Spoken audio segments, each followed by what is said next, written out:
thought about driving a pure electric car, then you've probably heard about a thing called range anxiety. It's a thing. It's that worry that comes with not knowing if you've got enough charge and therefore enough range to go where you need to go. I mean, it is a real thing and absolutely valid. No one wants to come to a standstill before the end of their journey. And, well, not all electric cars are yet as convenient to use as a petrol or diesel if you need to do long journeys.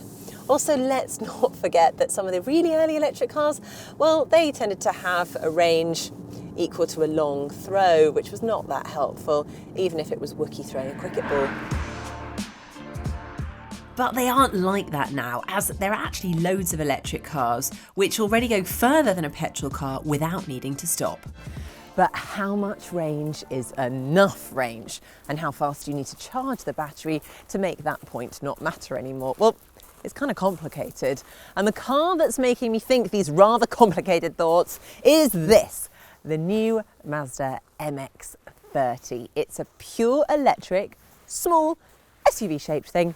Now, this car isn't chasing range. No, it's got what Mazda call a right-sized battery. Well, apparently to them, right-sized gives an official range of only 124 miles. Now, that is pretty contentious, but before we get into that, a quick reminder to please subscribe to our channel. We do absolutely love to hear from you, your comments, but of course that doesn't mean I'm admitting that I'm wrong, because I'm always right.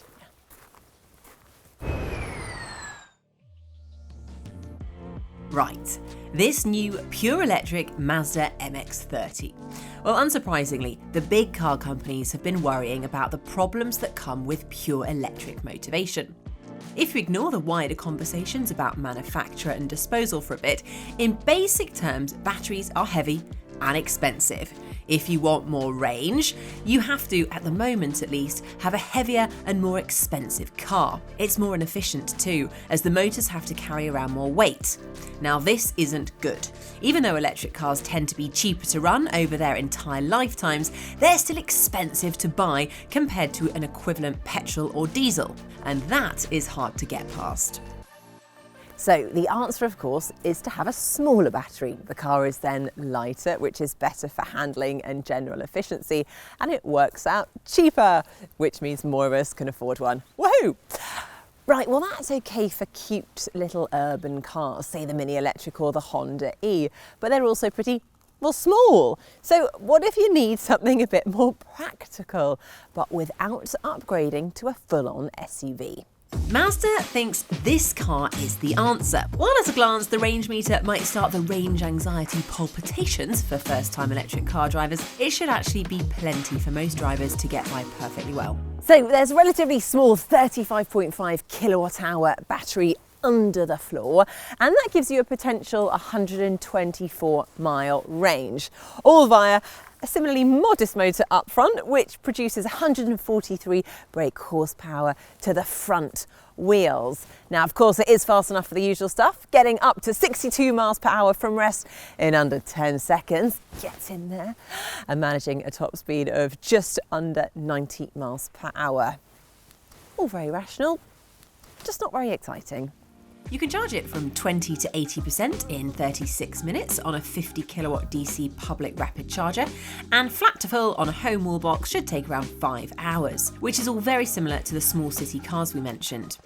Except for the fact that the MX-30 isn't a tiny city car. It's far more practical than that. The boot is decent. It seats 5 whole actual people, even if they're best bijou size.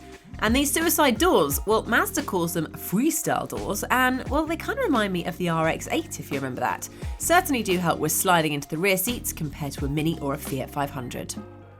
Now, this 5-door is not as convenient as a traditional 5-door, and that is because to get out of the back, you have to have the front doors open first. Yes, so if you think about it, it is actually quite inconvenient. If you want to quickly eject your children during the school run, this is not a particularly helpful scenario.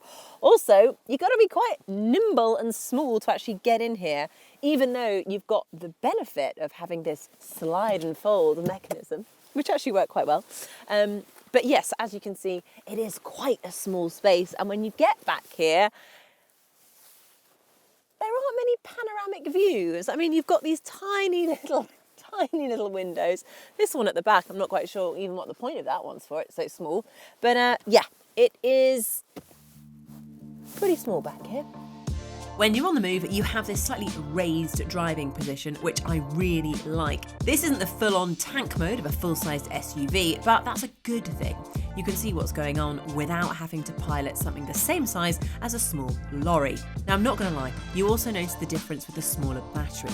The MX-30 feels lighter when you drive it, it's more nimble, it's just more like a normal car. It's not fast though. A mini electric would leave it for dust, as of many other cars, if I'm being brutally honest.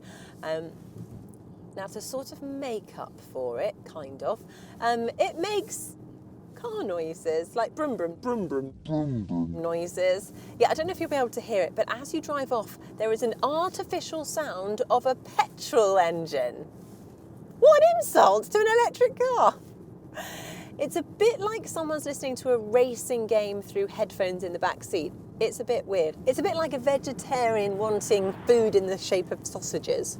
Talking of bangers, the MX-30 thumps a bit over the speed bumps, but actually in the world of electric cars, it's one of the neater handling cars out there. The brakes are good though, perhaps because they don't have to haul a lot of weight down from speed.